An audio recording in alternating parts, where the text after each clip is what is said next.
रात गहरी हो चली थी। खिड़की से बाहर घनघोर बारिश हो रही थी। बूंदों की लगातार पड़ती आवाज़ जैसे किसी भूली बिसरी याद को फिर से जिंदा कर रही थी। मैं चुपचाप कुर्सी पर बैठा खिड़की से बाहर देख रहा था। सड़क पर एक छोटा सा लड़का भाग रहा था और उसका बड़ा भाई उसके सिर पर छाता ताने हुए उसके पीछे चल रहा था। बड़ा भाई खुद भीग रहा था लेकिन छोटे को बारिश से बचा रहा था। यह दृश्य मेरी आंखों के सामने एक पुराने समय की परतें खोलने लगा। यादें मन के किसी कोने में धूल खा रही थी,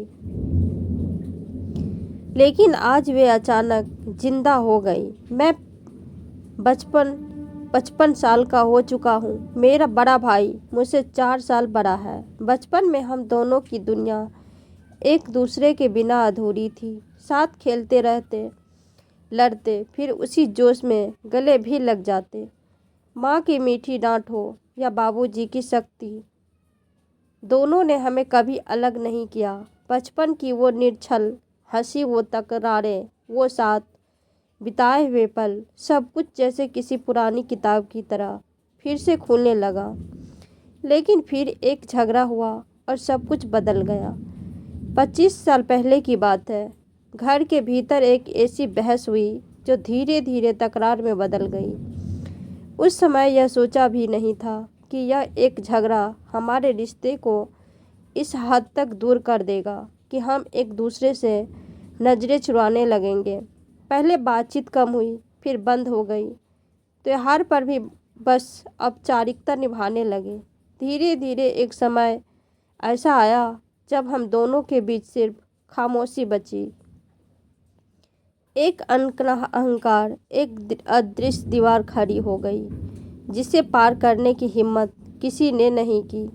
समय बीतता गया, परिवार के सदस्य समझाते रहे, रिश्तेदार ने कोशिश की, लेकिन जब दो दिल ही न बोले तो कोई क्या कर सकता है।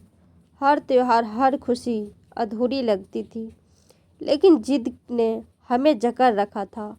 कई बार सोचा कि भाई से बात करूं, लेकिन मन ने कहा क्यों झूकूं। शायद वही सवाल उसके मन में भी रहा होगा, पर आज कुछ अलग था। बारिश के उस दृश्य ने मुझे भीतर तक झकझोर दिया। क्या मेरा भाई भी कभी मेरे लिए ऐसा करता था?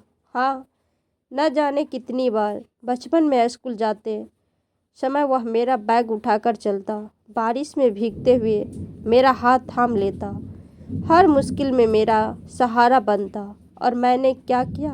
एक झगड़े को इतना बड़ा बना दिया कि वह मेरे रिश्ते से बड़ा हो गया।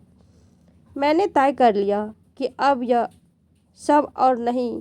दिल ने कहा जो होना है सो होना है, लेकिन मैं एक बार जाकर अपने भाई से माफ़ी मांगूंगा। फिर चाहे वह मुझे माफ़ करे या ना करे, कम से कम मैं इस बोझ से तो मुक्त हो जाऊंगा। रात के अंधेरे में, तेज बारिश के बीच में घर से निकला। मेरे भाई का घर ज़्यादा दूर नहीं था, लेकिन वर्षों की दूरी तय करना आसान नहीं था। दिल धड़क रहा था, क्या होगा, वह मुझे देखेगा भी या नहीं, दरवाज़ा खोलेगा या अंदर जाने से मना कर देगा। मैं न जाने कितनी आशंकाओं से घिरा हुआ था, लेकिन कदम अपने आप आगे बढ़ते जा रहे थे।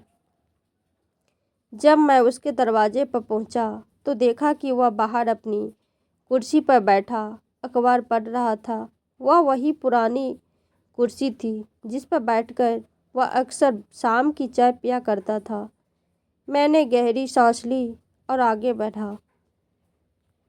उसने अखबार से नज़र उठाई और मुझे देखा। वह चौंका, जैसे यकीन ही न हुआ हो कि मैं उसके सामने खड़ा हूँ। मैंने बिना कुछ कहे झुककर उसके पैर छुए। मेरे आंसू जमीन पर गिरने लगे। शायद वह भी यही चाहता था। उसने झट से मुझे उठाया और गले से लगा लिया। 25 साल का सारा गुबार वह निकला। हम दोनों फूट फूट कर रो पड़े।